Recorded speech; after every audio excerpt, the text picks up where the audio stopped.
Hello, my dear students.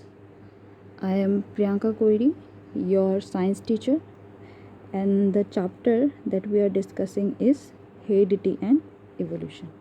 Okay, so what we have learned in the last class is that accumulation of variation during reproduction.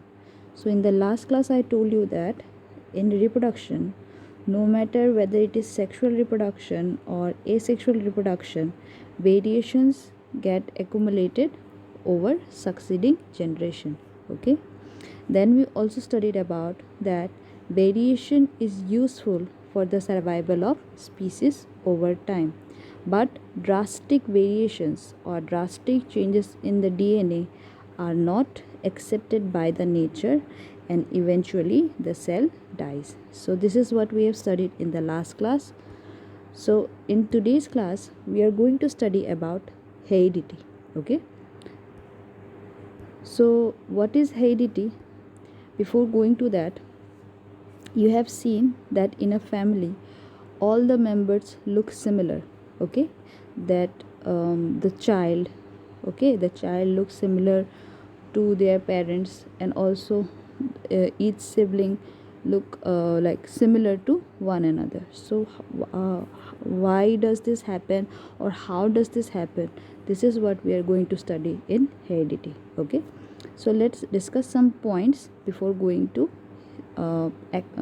what is heredity. Okay, so organisms look similar because their body designs are similar, right? If the body designs are to be similar, the blueprint for these designs should be similar, obviously, right? If the body design is similar, that means their blueprint should be similar. Okay, but even if the body designs are same, there could be some variations in it, right? The body design is same, but there could be variations in it. For example, a parent um, parent the a parent has like two everyone has two eyes. Okay, body design is more or less same, but suppose their color of their eye, suppose eye color or your skin color might be different. So body designs are same, but there are some variations in it. Heredity at its most basic level involves inheritance of traits. So these variations, how these variations are inherited, that is that could be understood with the help of heredity. Okay, so what is heredity? The process by which traits and characteristics are reliably inherited from the parents to offspring is called heredity. Okay, offspring refers to the children. Okay, so heredity is the process by which traits and characteristics are transferred from the parents to the offspring. Okay,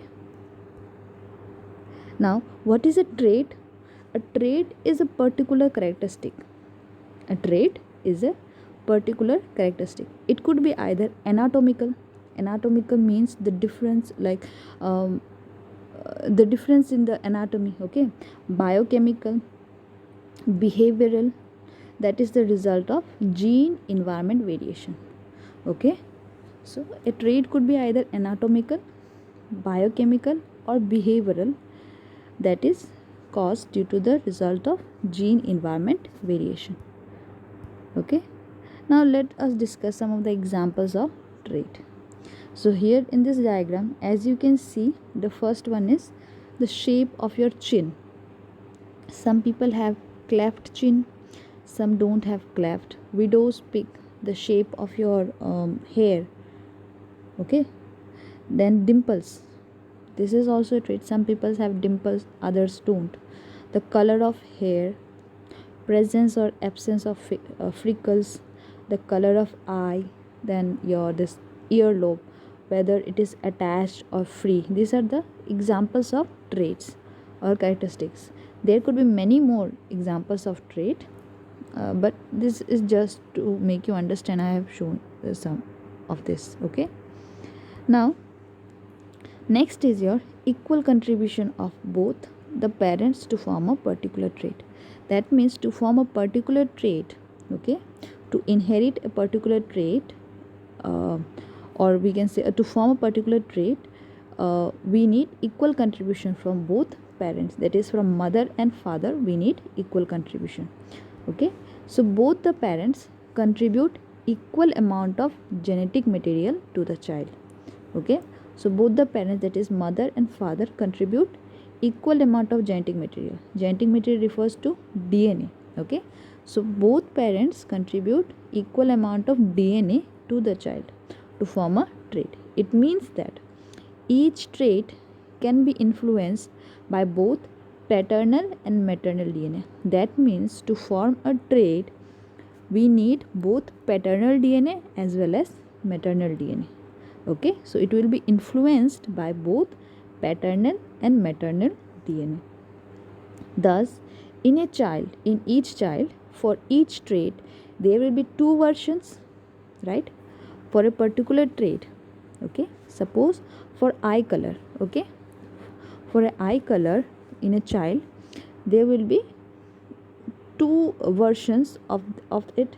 Like one copy of DNA will be received from mother, and one copy of DNA will be received from father, and these two copies combined to form that particular trait in the child, okay. Thus in each child, for each trait, there will be two versions, okay. So there will be two versions of DNA, one inherited from each parent. These versions are called allele, okay, right. Okay, so from mother and father, two copies, one each one copy will be received by the child. That means for a particular trait, okay, that is suppose for eye color or hair color, the child will have two copies of DNA, and that two copies is called your allele, okay. Now what is allele exactly, we will study in detail. An allele is a two or more forms of DNA sequence of a particular gene. It is not necessary that there will be only two copies of a DNA. There could be more than two copies, and those copies of DNAs are called your allele, okay. They are of two types. It means alleles are of two types. One is your heterozygous and the next one is your homozygous, okay. If the two allele for a trait are different, if for a trait, suppose for a trait, the DNA sequence, if the DNA sequence are different, then it is known as heterozygous, okay. And homozygous is if the two allele for a trait are same. That means for a trait, if the DNA sequence, if the two DNA sequence are same, that means we will call it as homozygous, okay. I think it is clear. Allele is the versions of DNA, different versions for a trait, okay. So if it is same for a particular trait, if the DNA sequence, it has got two or more DNA sequence, right, okay, and if the two or more DNA sequences are same, then it is homozygous, and if it is different, then it is heterozygous, okay, clear. So an allele is a two or more forms of DNA sequence of a particular gene, and they are of two types, which is your heterozygous and homozygous. Now let us study some examples of allele. So here I have made three columns where I have written organism, gene and allele. Suppose for a pea plant, we have taken the gene as height, and it could be either tall or short.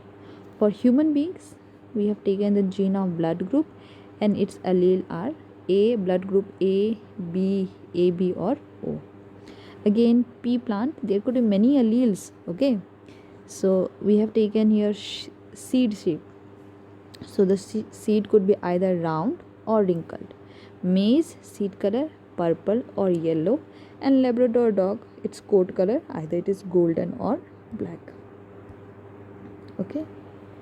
So now we have discussed about allele. Now coming to a very famous person whose name is Gregor Johann Mendel. He is known as the father of classical genetics. Okay, so what is genetics? Genetics is the branch of science that deals with the your heredity, like transmission of characters. Okay, now Mendel is very famous because he is very important. Why he is important and what he has done, in the next class we will discuss. But before going to that, Mendel is a monk. Mendel was a monk, and he lived in a monastery where he conducted certain experiments. And what did he do? Mendel blended Mendel blended his knowledge of science and mathematics, and he was the first one to keep count of individuals exhibiting a particular trait in each generation. It was before Mendel, no one was excited to know about this transmission of trait, but Mendel kept a count of individuals of a particular trait, and this helped him to arrive at the laws of inheritance. So by studying this, counting these individuals, those who are exhibiting a particular trait, Mendel derived, or he formulated certain laws of inheritance. What are these laws of inheritance? We will discuss in the next class. So let us recall what we have studied. We studied that the rules of heredity determine the process by which traits and characteristics are reliably inherited. Okay, so heredity determines the process by which traits are inherited from parents to offspring. Okay, and we also studied that both parents contribute equal amount of genetic material, that is DNA, to the child. As a result, the child has two copies of DNA, and each copy is called your allele. Okay, an allele could be either homozygous or heterozygous. Okay, so that's all for today's class. Thank you so much. See you in the next class.